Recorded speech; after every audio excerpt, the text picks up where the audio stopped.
تو حضرت جبریل امین علیہ الصلاۃ والتسلیم تشریف لائے اور حضرت جبریل امین نے آ کر کے عرض کیا،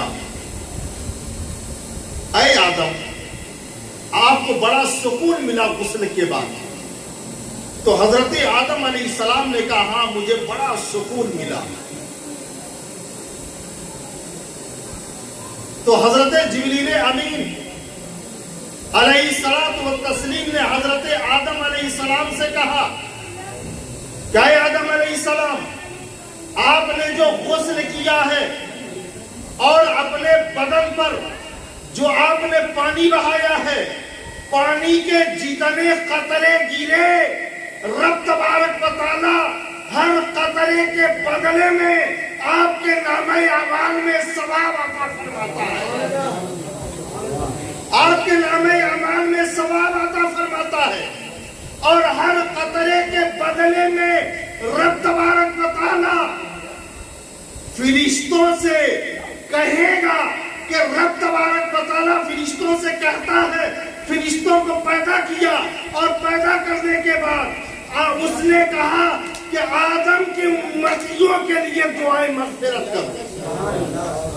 آدم کے امتیوں کے لیے دعائیں مغفرت کرو۔ اتنا واقعہ بیان کرنے کے بعد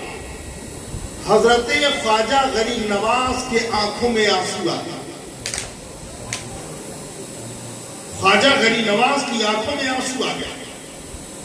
مریدوں نے کہا، حضور ابھی تک تو آپ حدیث بیان کر کے آپ خوش ہو رہے تھے، اچانک آپ رونے لگے۔ تو خواجہ غریب نواز نے کہا، آگے کا واقعہ میں بیان نہیں کر پا رہا ہوں، لیکن میں بیان ضرور کروں گا۔ خواجہ غریب نواز نے کہا کہ سنو، جو نکاح کر کے غسل جنابت کرے اور اس کے بدن سے جتنے قطرے گریں گے تو اس کے نام اعمال میں ثواب لکھا جائے گا، لیکن اگر کوئی زنا کر کے غسل کرے تو ہر قطرے کے بدلے میں اس کے نام اعمال میں گناہ لکھا جائے گا، اور ہر قطرے کے عوض رب تبارک و تعالی شیطان پیدا کرے گا، اور وہ شیطان دنیا کے اندر لوگوں سے زنا کروائیں گے، اور جو بھی زنا کرے گا تو اس کا وبال اس پر ہوگا، زانی پر۔ لہذا نکاح میں بڑی برکت ہے، نکاح میں بڑی برکت ہے۔ نکاح آقا کریم صلی اللہ تعالی علیہ وسلم نے ارشاد فرمایا کہ نکاح انسان بندہ مومن کرتا ہے لنسبہا ولمالہا ولجمالہا ولدینہا۔ اگر کوئی مرد کسی عورت سے نکاح کرتا ہے تو یا تو مال دے کر کے کرتا ہے کہ مال بہت زیادہ ملے گا، یا تو خوبصورتی دیکھ کر کے کرتا ہے کہ لڑکی بڑی خوبصورت، خاندان بڑا خوبصورت، یا تو اس کے نسب کو دیکھ کر کے کرتا ہے کہ فلاں اعلیٰ خاندان سے تعلق رکھتا ہے، اور اگر کوئی دیندار ہوتا ہے تو آقا کریم صلی اللہ تعالی علیہ وسلم ارشاد فرماتے ہیں کہ وہ لڑکی کے اندر دین دیکھتا ہے اور دین دیکھ کر کے اس سے نکاح کرتا ہے۔ لہذا اگر لڑکی دیندار ہے اور لڑکا دیندار ہے تو آپ سمجھ جائیں کہ دونوں کی قسمت عروج پر ہے۔ لہذا ہمیشہ دین کو دیکھ کر کے، دینداری کو دیکھ کر کے نکاح کرنا چاہیے۔ لیکن جو لوگ مان دیکھ کر کے نکاح کرتے ہیں، یا جمال دیکھ کر کے نکاح کرتے ہیں، یا حسن دیکھ کر کے نکاح کرتے، یا حسب و نسب دیکھ کر کے نکاح کرتے، گویا کہ وہ زندگی میں کہیں نہ کہیں دھوکہ کھا ہی جاتے ہیں۔ لیکن جو دین دیکھ کر کے کام کرتا ہے، اگر شوہر مجبوری میں ہے تو عورت اپنے شوہر کا خیال کرے گی. عورت اگر شوہر اپنی عورت کو گھر پر چھوڑ کر اگر کہیں باہر چلا گیا تو وہ عورت اپنی عزت کی حفاظت کرے گی, اپنے شوہر کے آل و اولاد کی خدمت کرے گی, پرورش کرے گی, تعلیم و تربیت دے گی. گویا کہ اگر دیندار عورت ہے تو دنیا کے اندر اپنے گھر کو جنت میں جانے سے پہلے